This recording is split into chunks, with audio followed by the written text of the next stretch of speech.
Hey, what's up, guys? Welcome to part 2 of uncovering the source of all of your client problems. Last week, I suggested that when you're experiencing trouble with a client, it's because you've lost control of the situation. And almost always, agents lose control because they never really had it up front. And the reason for that is because either a poorly run or complete absence of an initial client consultation. Now, this is true for everyone in sales in all industries. And so in our world, what that means we're talking about is listing appointments and buyer consultations. So when I was a young man, no one taught me how to do what I'm about to cover. I was 18 years old with a real estate license, acne all over my face, and nothing to my name but a determination that I could make it without a college degree. So when a coach gave me a simple, repeatable process to use on every appointment, I was super excited to put it to use. But of course, if you don't know how to effectively convert leads into appointments, there's no point in having a framework for them. And that's why we started with the conversion chain last week. But assuming you're willing to work on the conversion chain, then over time you'll have plenty of appointments to practice what comes next. And that's the 4-part appointment process. Now, to be sure, when I started using it, my early clients, they no longer cared that I was so young. I was able to transform their mindset from one of doubt to one of feeling fulfilled that they were helping me get a start in life and business. Now, your story will be different, but the process will still work because it's based in human psychology. So the 4 parts are: take control, find the problem, solve the problem, and close.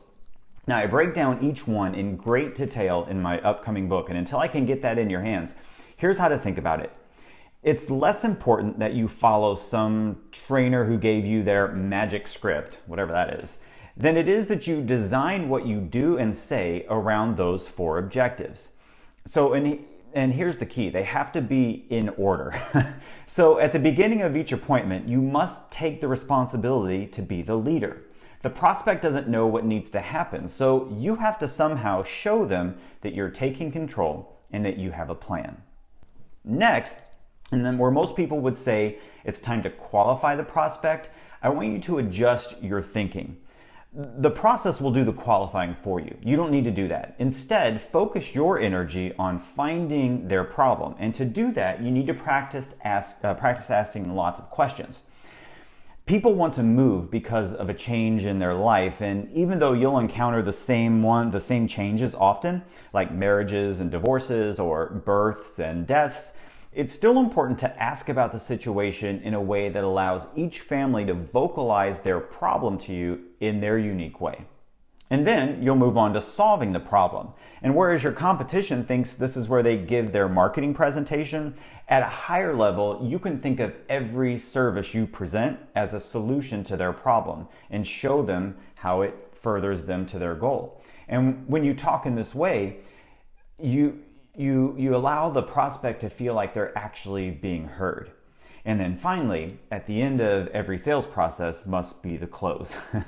If you don't directly ask for the business, then don't be surprised if you don't get it. Okay, so that was a mouthful, and I went pretty fast, or you could say it was a bookful. Get it? And if you stick with me, we'll have plenty of time to go into great detail on all of that. But for now, let's think about what happens if you skip those 4 steps, either because you weren't aware of them or because you were afraid of being seen as a salesperson. And one of those 4 parts is left out or gotten out of order. The agent has no control, so the client never really knows what should be happening next, or worse, is confused and too embarrassed to say something about it.